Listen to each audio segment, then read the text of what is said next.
أشهد أن لا إله إلا الله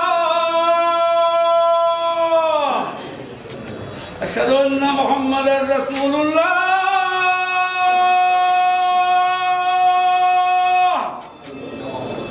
أشهد أن محمدا رسول الله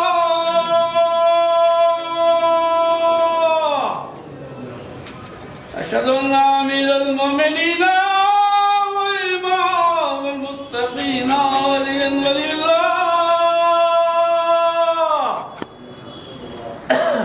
ووصي رسول الله وخليفته إلى اللهم صل على أشهد أن أمير المؤمنين وإمام المتقين ولي حجة الله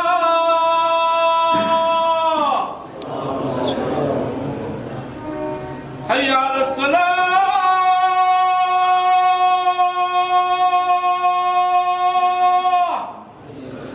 حي على الصلاة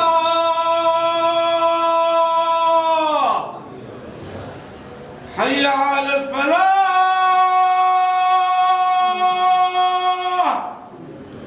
حي على الفلاح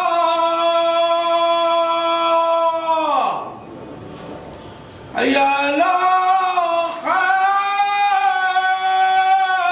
خير العمل حي على خير العمل الله أكبر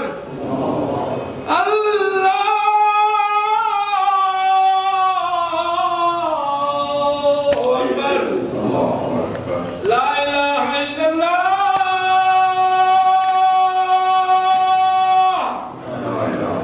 لا إله إلا الله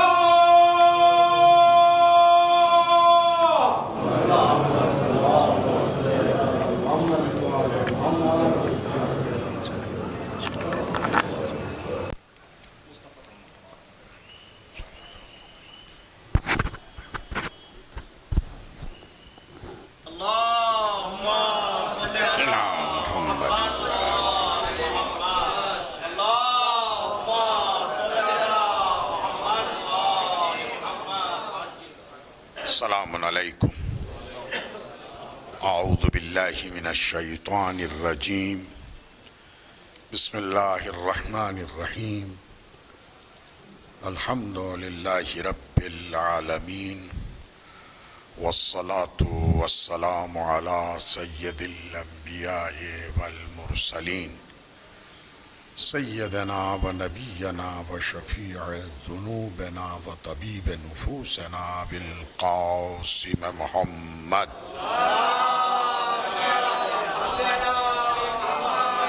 وأهل بيته الطيبين الطاهرين المعصومين المظلومين ولعنة الله على أعدائهم أجمعين من يومنا هذا إلى يوم الدين. أما بعد فقد قال الإمام الرضا عليه السلام: لا يكون المؤمن مؤمنا حتى تكون فيه ثلاث خصال: سنة من ربه وسنة من نبيه صلى الله عليه وآله وسنة من وليه. أما سنة من ربه فالكتمان السر، وأما سنة من نبيه فمداراة الناس، أما السنة من وليه عليه السلام والصبر في البأساء والضراء. حضرات امام رضا علیہ السلام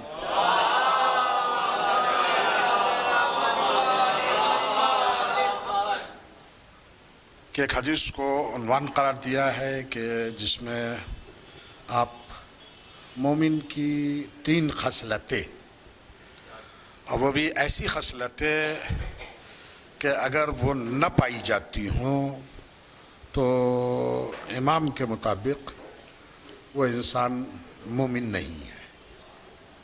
یعنی مومن ہونے کے لیے جو 3 ضروری خصلتیں، اور خصلت آپ جانتے ہیں، خصلت یعنی ایک مستقل اور پائیدار عادت، خصلت یعنی انسان کی طبیعت اور اس کا مزاج، جب تک ان 3 چیزوں کے اوپر مشتمل نہ ہو امام کے نزدیک وہ شخص مومن نہیں ہے۔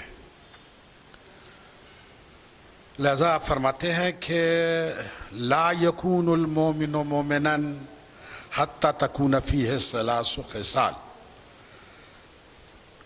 یعنی 3 چیزیں، 3 خصلتیں اگر مومن کے اندر نہ ہو تو وہ مومن نہیں ہے۔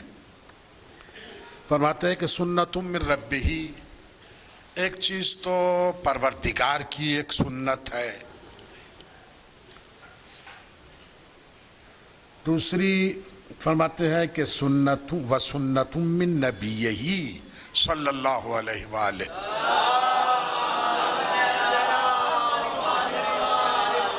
دوسری ایک سنت نبی یہ کریم صلی اللہ علیہ وآلہ وسلم کی ہے،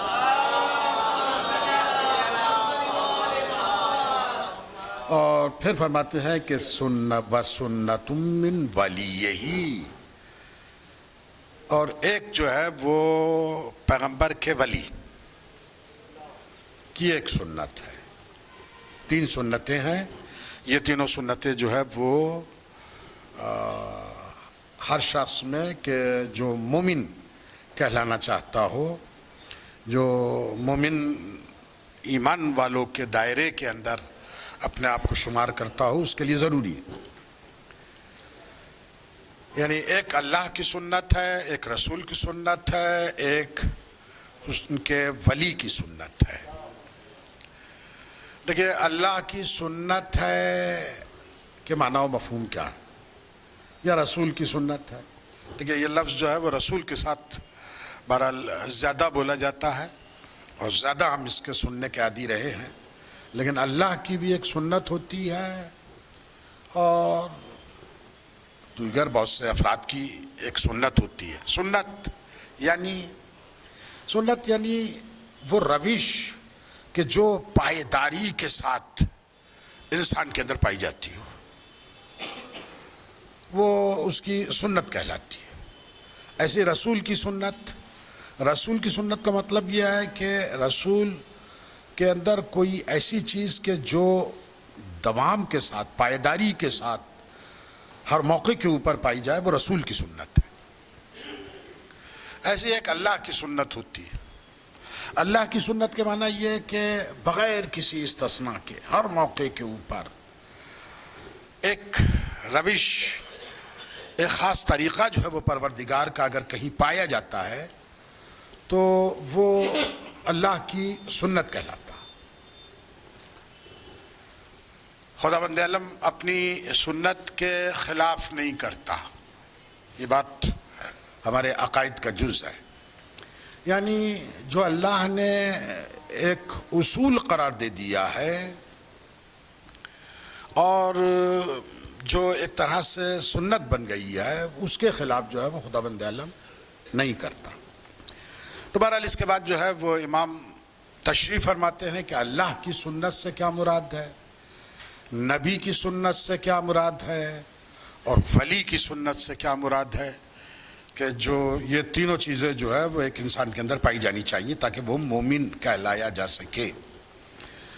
تو بیان فرما رہے ہیں کہ فَمَّا سُنَّةٌ مِّن رَبِّهِ، تو فرماتے ہیں کہ رہا اللہ کی سنت، تو فرماتے ہیں فَكِتْمَانُ السِّرِّ، رازوں کو انسان کے چھپا لینا۔ خداوند عالم ستار العیوب ہے، یہ ہم جانتے ہیں، مانتے ہیں، دیکھ رہے ہیں، مشاہدہ کر رہے ہیں۔ نہ جانے کتنی برائیاں ہیں کہ جن کے اوپر خداوند عالم پردہ ڈال دیتا ہے۔ دوسروں کی طرف نگاہ ہم کیوں کریں؟ اگر ہم خود اپنے گریبان میں جھانکنے کی کوشش کریں تو ہماری نہ جانے کتنی برائیاں، کتنے عیوب ایسے ہیں کہ جو دنیا نہیں جانتی۔ یہ کتنی بڑی نعمت ہے کہ جسے خدا بند عالم جو ہے وہ چھپا لیتا ہے، یعنی سر کو جو ہے وہ ظاہر نہیں ہونے دیتا ہے، گناہوں کو چھپا لیتا ہے، عیوب کو چھپا لیتا ہے۔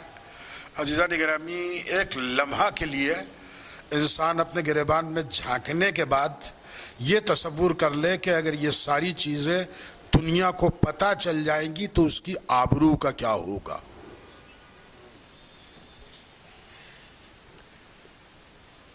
دیکھیں، اس میں جو ہے وہ کسی کو دکھانے کی ضرورت نہیں ہے، یہ انسان جو ہے وہ خود اپنے اندر جھانک کے فیصلہ کرے۔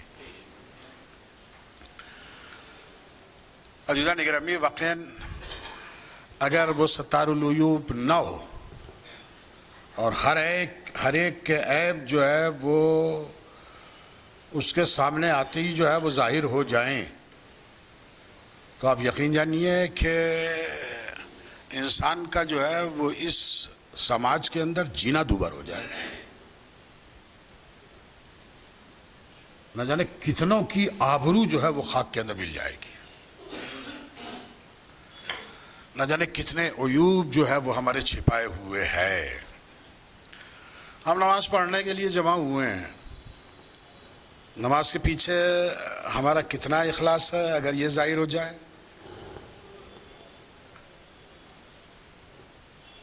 تو عزیزان گرامی، واقعاً اتنی خطرناک صورتحال جو ہے وہ ہمارے سامنے آ جائے گی کہ جس کا ہم تصور نہیں کر سکتے۔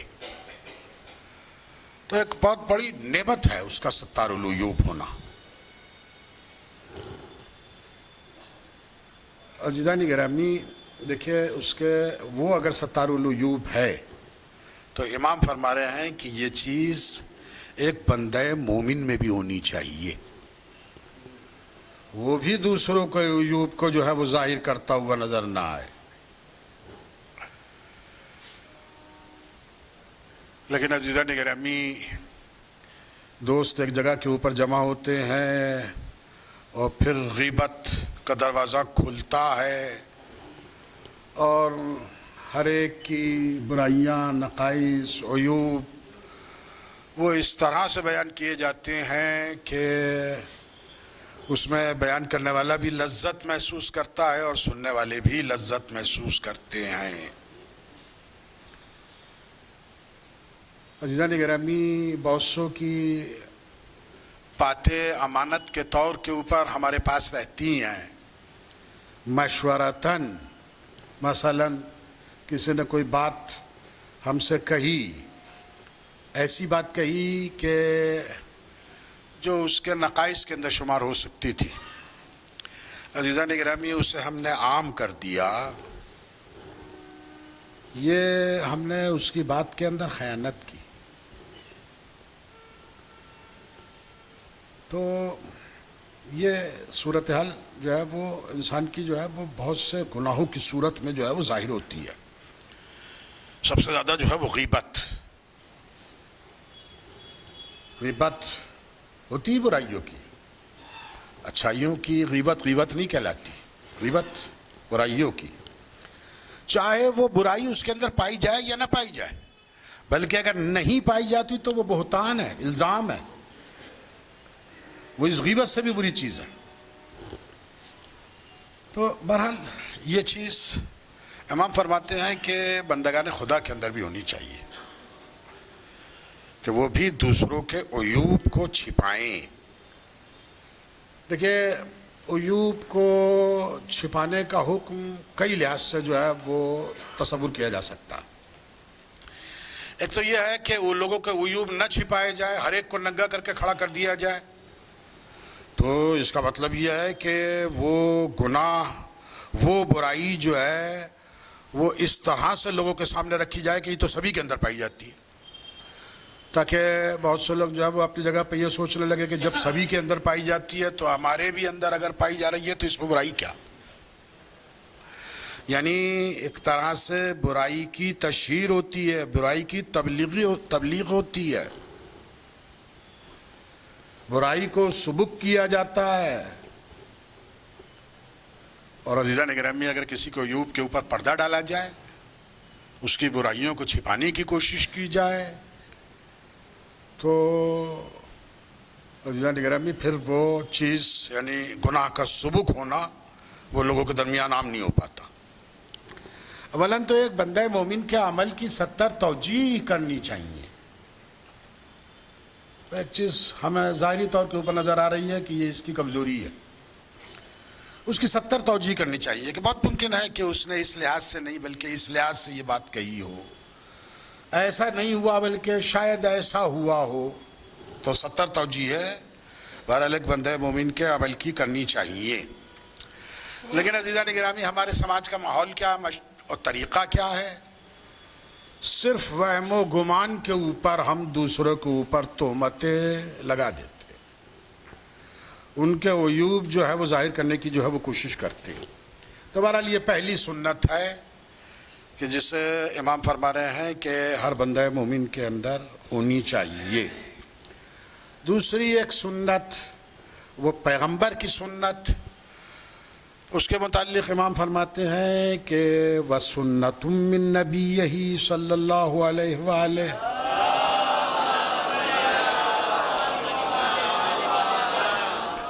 فرماتے ہیں کہ فَمُدَارَاتُ النَّاسِ، لوگوں کے ساتھ نرمی کے ساتھ پیش آنا، سختی کے ساتھ نہیں، نرمی کے ساتھ پیش آنا، ایک دم آگ بگولا ہو جانا نہیں بلکہ صبر و سکون کے ساتھ پیش آنا۔ ہر ایک قابل گرفت بات کے اوپر جو ہے وہ جھگڑا کر لینا نہیں بلکہ درگزر سے کام لینا، یہ سنت نبی ہے۔ اور عزیزان گرامی آپ کردار پیغمبر کو اگر ملاحظہ فرمائیں گے تو آپ کو قدم قدم کے اوپر جو ہے وہ پیغمبر کی مدارات کے نمونے جو ہے وہ ملیں گے۔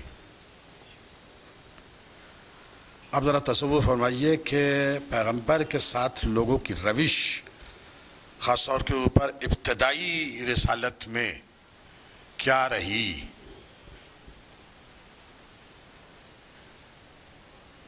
پیغمبر کے راستے میں کانٹے بچھائے جاتے ہیں، دیکھیں یہ کانٹے کا تصور جو ہے وہ بعض اوقات جو ہے وہ ہم اپنے ہندوستانی کانٹوں سے جو ہے وہ تصور کر لیتے ہیں، جو جس درخت کے کانٹے وہاں بچھائے جاتے تھے پیغمبر کے راستے میں، خار مغیلان، یہ مکہ اور مدینہ کے درمیان جو ہے وہ اس طرح کی جھاڑیاں بہرحال اس وقت بہت تھیں، اور میں آج نہیں کہہ سکتا کہ آج بھی وہ پائی جاتی ہیں یا نہیں پائی جاتی۔ ان کی خاصیت یہ تھی کہ یہ اگر کسی کے چھپ جائے تو شہد کی وکھی اور تتیے کی طرح سے جو ہے وہ سوجن پیدا ہو جاتی۔ اب یہ پیغمبر کے راستے کے اندر بچھائی جا رہی، اس کے باوجود جو روز ہی پیغمبر کے راستے میں کانٹے بچھا رہی ہے اور کوڑا کرکٹ ڈال رہی ہے، پیغمبر کی روش اس کے سلسلے میں کیا ہے؟ وہ بیمار ہو جائے تو اس کی عیادت کے لیے آپ پہنچ رہے ہیں۔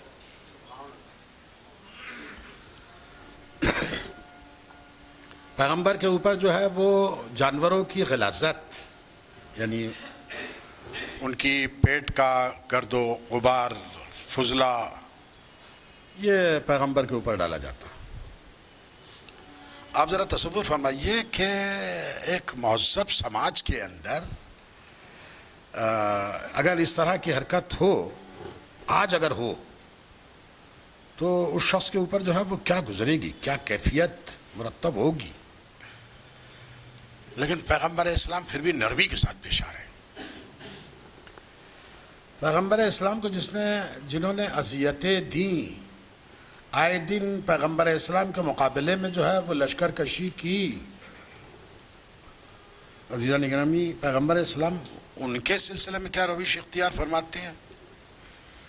فتح مکہ کے اوپر عام معافی کا اعلان کر دیتے، یہاں تک کہ جناب حمزہ کو جس شخص نے قتل کیا، بلکہ جس نے جو ہے جناب حمزہ کا کلیجہ چبایا، وہ بھی جو ہے وہ پیغمبر کے سامنے آ کے اسلام کو قبول کر رہی ہے اور پیغمبر اسلام اپنی اس ناگواری کا اظہار جو ہے وہ نہیں کر رہے ہیں. اس سے زیادہ جو ہے وہ نرمی مزاج کے اندر عزیزان گرامی تصور نہیں کی جا سکتی جو روش پیغمبر اسلام کی تھی. بہرحال امام فرماتے ہیں کہ یہ چیز جو ہے وہ مومنین کے اندر بھی پائی جانی چاہیے، مزاج میں نرمی. ذرا سی باتوں کے اوپر جھگڑ جانا، ذرا سی باتوں کے اوپر خفا ہو جانا، یہ امام فرماتے ہیں کہ یہ مومن ہونے کی علامت نہیں ہے. مومن کے اندر پیغمبر کی یہ صفت ہونی چاہیے، تبھی صحیح معنی میں جو ہے وہ مومن ہو سکتا ہے. اور عزیزان گرامی، اور پھر تیسری چیز، وَمَّا سُنَّةٌ مِّن وَلِيِّهِ علیہ السلام فَالصَّبْرُ فِي الْبَأْسَاءِ وَالضَّرَّاءِ. فرماتے ہیں کہ رہا ولی خدا، ولی خدا سے کون مراد ہے؟ ظاہر ہے کہ امیر المومنین کی ذات گرامی.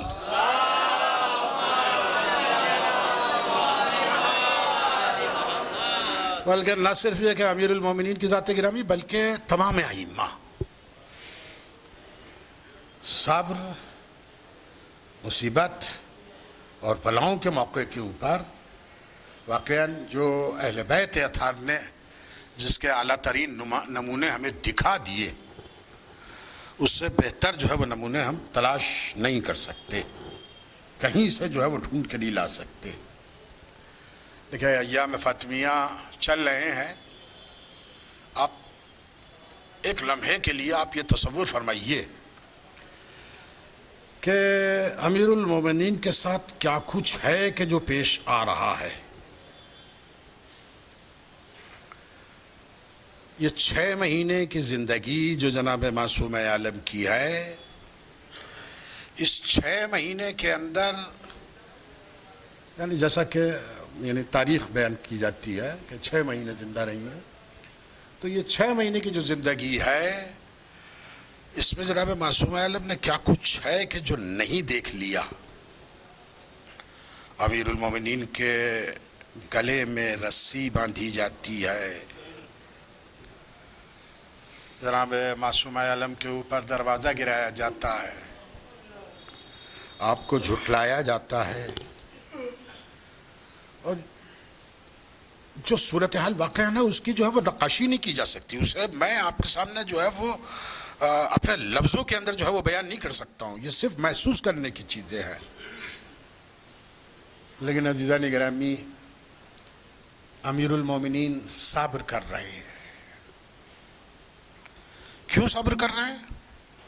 اس لیے صبر کر رہے ہیں کہ اگر امیر المومنین اس موقع کے اوپر جو ہے وہ تلوار لے کے میدان میں آ جائیں تو امت کا شیرازہ منتشر ہو جائے،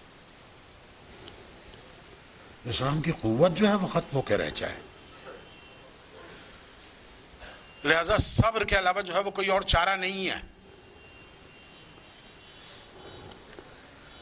دیکھیں نہ صرف یہ کہ صبر کر کے امیر المومنین ایک گوشے کے اندر بیٹھ گئے، ایسا نہیں ہے، ایسا ہرگز نہیں ہے، بلکہ جب حکومت کو امیر المومنین کے مشورے کی ضرورت پیش آتی ہے، امیر المومنین مشورہ دینے کے لیے بھی وہاں موجود ہے. دیکھیں یہ ہم اپنی جگہ کے اوپر کسی کے ساتھ ہمارے ہاں جو ہے وہ اس طرح کے معاملات ہو جائیں جو امیر المومنین کے ساتھ ہوئے، عزیزان گرامی ہم زندگی بھر ترک کلام نہیں کر دیں گے، ہم کبھی بات نہیں کریں گے، ہم کبھی ذکر سننے کے لیے تیار نہیں ہوں گے. لیکن یہ امیر المومنین کا دل و گردہ ہے واقعا کہ ان تمام حالات کے باوجود حکومت کو اگر ضرورت پیش آتی ہے تو امیر المومنین مشورے کے لیے بھی موجود ہے. یہ مشورہ کے لیے امیر المومنین کیوں آمادہ ہے؟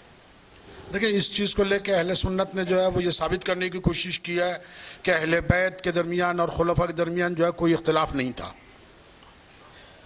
لیکن اختلاف بھرپور طور کے اوپر تھا اور اس کا اظہار بھی جو ہے وہ امیر المومنین نے کیا. خود نہج البلاغہ کے اندر خود بات موجود ہے اور برادران اسلام کی کتابوں کے اندر موجود ہے کہ امیر المومنین نے بھرپور طور کے اوپر احتجاج کیا ہے، حق کو ظاہر کیا ہے، اس سے جو ہے وہ کوئی انکار نہیں کر سکتا.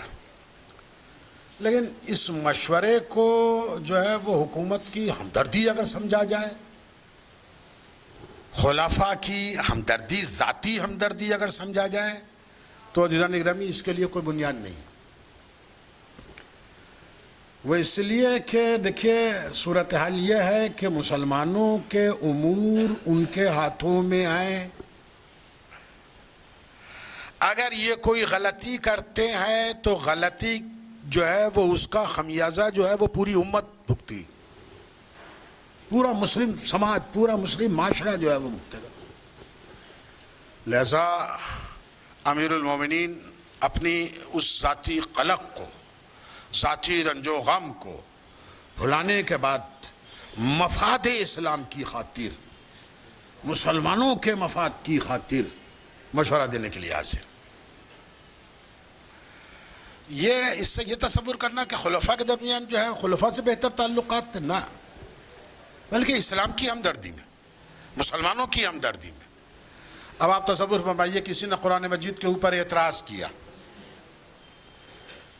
قرآن مجید کی کسی بات کو اس نے غلط کہا، کسی یہودی نے، کسی عیسائی نے یا کسی مشرک نے، جس نے بھی کیا، اور اس وقت جو ہے وہ اس اعتراض کا کوئی جواب نہیں دے پا رہا، تو کیا امیر المومنین خاموشی اختیار کر لے؟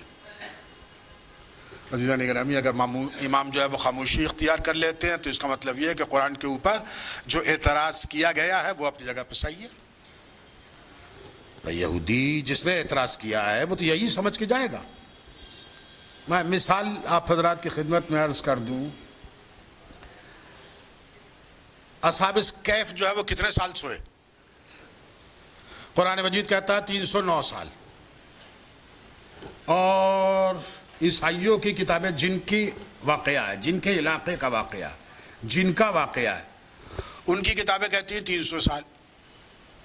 کسی عیسائی نے آ کے جو ہے وہ اعتراض کیا کہ قرآن مجید غلط کہتا ہے 309 سال سوئے، ہماری کتابیں کہہ رہی ہیں 300 سال سوئے، واقعہ ہمارا ہے، ہمارے گھر کا ہے، لہذا ہماری بات جو ہے وہ صحیح ہے. لیکن عزیزان گرامی، جس دربار میں یہ سوال اٹھایا گیا کوئی جواب دینے کی پوزیشن میں نہیں تھا، اور حکومت بھی جانتی ہے کہ صحیح جواب جو ہے وہ کہاں سے ملے گا. لہذا امیر المومنین کو بلایا جاتا ہے، کہا کہ یہ اس طرح کی بکواس کر رہا ہے کہ قرآن مجید کا بیان غلط ہے. امام نے اس کی پوری بات سنی اور سننے کے بعد فرمایا کہ قرآن مجید بھی صحیح کہہ رہا ہے اور تمہاری کتابیں بھی صحیح کہہ رہی ہیں. تو اس نے کہا کہ صاحب یہ کیسے ہو جائے گا کہ قرآن بھی صحیح کہہ رہا ہے اور ہماری کتابیں بھی صحیح کہہ رہی ہیں؟ کہا کہ قرآن مجید جو ہے وہ چاند کے حساب سے کہہ رہا ہے اور تمہاری کتاب جو ہے وہ سورج کے اعتبار سے کہہ رہی ہے. تو دونوں باتیں جو ہے وہ صحیح ہیں. دیکھیں ہر 100 سال میں 3 سال کا فرق ہو جاتا ہے، تو 300 سال میں ظاہر ہے کہ 9 سال کا فرق ہو جائے گا. تو قرآن مجید جو 309 سال کہہ رہا ہے تو بات اپنی جگہ کے اوپر قرآن کی بھی صحیح ہے اور تمہاری کتابوں کی بھی صحیح ہے. اب عزیزان گرامی، اس موقع کے اوپر امیر المومنین نہ آئیں، حکومت بلا رہی ہے، امام کہہ دے کہ میں نہیں آؤں گا، تو اس کا مطلب کیا ہوگا؟ اس کا مطلب یہ ہوگا کہ قرآن کے اوپر جو الزام لگایا ہے، جو تہمت لگائی ہے، وہ اپنی جگہ پہ صحیح ہے. ظاہر ہے کہ یہی تاثر لے کے جو ہے وہ جائے گا. لہذا آبرو اسلام کو بچانے کے لیے امیر المومنین، بہرحال میں اپنے مطالب کو جو ہے وہ یہیں ختم کرنے کے بعد ایک ضروری اعلان کہ دیکھیے اب آئندہ ہمارے سامنے جو ہے وہ نماز جمعہ کے لیے وہ مسئلہ درپیش نہیں رہے گا. لہذا نماز جمعہ جو ہے وہ 1 بجے کے بعد، لیکن 1 بجے کا مطلب یہ نہیں ہوتا ہے کہ 1 بجے جو ہے وہ نماز بالکل کھڑی ہو جائے. جتنی وقت کے اندر گنجائش ہوتی رہے گی، تو یہ بھی ہو سکتا ہے کہ 1:10 کے اوپر نماز جمعہ ہو، لیکن بہرحال 1 بجے جو ہے وہ آمادہ رہ کے آپ اگر تشریف لائیں، 1 بجے سے پہلے نہیں ہو پائے گی۔ اب دیکھیں بعض اوقات ایسا ہوتا ہے کہ کچھ باتیں رہ جاتی ہیں، اور جب بات پوری نہیں ہو پاتی ہے تو لوگ اس کے نئے معنی جو ہے وہ نکالنا شروع کر دیتے ہیں، لہذا بات پوری طرح سے پہنچے یہ کبھی کبھی جو ہے وہ ایک مقرر کے اختیار میں نہیں رہتا، لہذا اس چیز کو جو ہے وہ آپ مد نظر رکھیں آئندہ سے جو ہے۔ دیکھیں مسئلہ جو ہے وہ صرف اور صرف جناب آغا سیستانی کے اعتبار سے ہے، ان کے ہاتھ جو ہے جو وقت ہے کہ 5-7 منٹ کے اندر جو ہے وہ خطبہ شروع ہو جائے، اس سے زیادہ جو ہے وہ خطبے کے اندر وہ نہیں کیا جا سکتا، اور 40 منٹ سے اوپر جو ہے وہ خطبہ نہیں ہونا چاہیے۔ تو بہرحال اس چیز کو مد نظر رکھ کے 2 ہی حل ہیں اس کے، یا تو یہ ہے کہ نماز جمعہ کے اوقات جو ہے وہ بدلے جائیں، جیسے کہ اس سال اور پچھلے سال جو ہے وہ کوشش ہوئی تھی، یا پھر یہ ہے کہ اس مسئلے میں جو ہے کہ خطبہ جو آپ نے فرمایا کہ 40 منٹ کا ہو، اس سے زیادہ کا خطبہ نہیں ہونا چاہیے، اس مسئلے میں ہم کسی دوسرے مجتہد کی تقلید کر لیں، مثلا رہبر معظم کی تقلید کر لیں۔ اس مسئلے میں احتیاط واجب میں یہ کام کیا جا سکتا ہے کہ مجتہد نے، احتیاط واجب کا مطلب یہ ہوتا ہے کہ مجتہد نے فتویٰ نہیں دیا، تو اگر فتویٰ نہیں دیا تو وہ دوسرے مجتہد کی تقلید کر سکتے ہیں۔ تو بہرحال اب اس کے اندر یہ دیکھا یہی ہے کہ مومنین پریشان ہوتے ہیں، بہت سے لوگ جو ہے نماز جمعہ میں اس وقت بیچارے پہنچے کہ نماز جمعہ ان کی نکل گئی۔ تو اگر مومنین یہ کر سکے، اور دیکھیں یہ ہر آدمی کو کرنا پڑے گا، اپنی نماز جمعہ صحیح کرنے کے لیے یہ کام ہر ایک کو کرنا پڑے گا کہ اس مسئلے میں جو ہے وہ مثلا رہبر معظم کی تقلید کر لے تو جو ہے وہ مسئلہ صحیح ہو جائے، بات صحیح ہو جائے گی، اور پھر جو وقت ہے وہ جو ہے وہ ہوتا رہے، جاری رہے، اسی کے اوپر نماز جمعہ ہو اور مسئلہ جو ہے وہ حل ہے۔ دیکھیے یہ مسئلہ جو ہے وہ دہلی والوں کے لیے تو بہرحال اتنا پریشان کن نہیں ہے۔ آپ یہ تصور فرمائیے کہ کلکتہ میں جہاں 11:30 بجے جو ہے وہ ظہر کا وقت ہو رہا ہے، وہاں نماز جمعہ کس وقت ہو؟ اور نماز جمعہ کے لیے جو ہے وہ ایک نوکری کرنے والا انسان، کسی دکان پہ کام کرنے والا انسان، ایک بزنس مین جو ہے وہ واقعاً کتنے بجے جو ہے وہ مسجد کے اندر پہنچے؟ بہرحال ایک سنگین مسئلہ ہے، تو اس کے 2 ہی حل ہیں۔ وہ آئندہ جب صورتحال آئے گی تو میں ایک مرتبہ پھر یاد دہانی کراؤں گا، اور بہرحال اگر ہو سکا تو ہم اس مسئلے کے اندر رہبر معظم آغا خامنہئی کی اگر تقلید کر لیں، اس مسئلے میں تقلید انہی کی باقی رہے، لیکن صرف اس مسئلے میں تو نماز جمعہ کے مسئلے کو جو ہے وہ حل کیا جا سکتا ہے۔ آخر میں بارگاہ خداوند میں یہ دعا کرتے ہوئے کہ بار الہ تو ہمیں توفیق عنایت فرما کہ تعلیمات اہل بیت اور قرآن کے اوپر گامزن، بار الہ مومنین مسلمین جہاں کہیں ہوں اور جن زحمتوں اور پریشانیوں میں مبتلا ہوں، بار الہ ان کی زحمتوں اور پریشانیوں کو دور فرما۔ بار الہ مومنین فلسطین جو مسلسل ظلم و ستم کا نشانہ بن رہے ہیں، بار الہ ان کی زحمتوں کو دور فرما۔ علماء اعلام کے سائے کو ہمارے سروں کے اوپر باقی رکھ، بار الہ امام کے ظہور میں تعجیل فرما، ہمیں ان کے اصحاب و انصار میں شامل فرما۔ بسم اللہ الرحمن الرحیم، والعصر ان الانسان لفی خسر الا الذین آمنوا وعملوا الصالحات وتواصوا بالحق وتواصوا بالصبر۔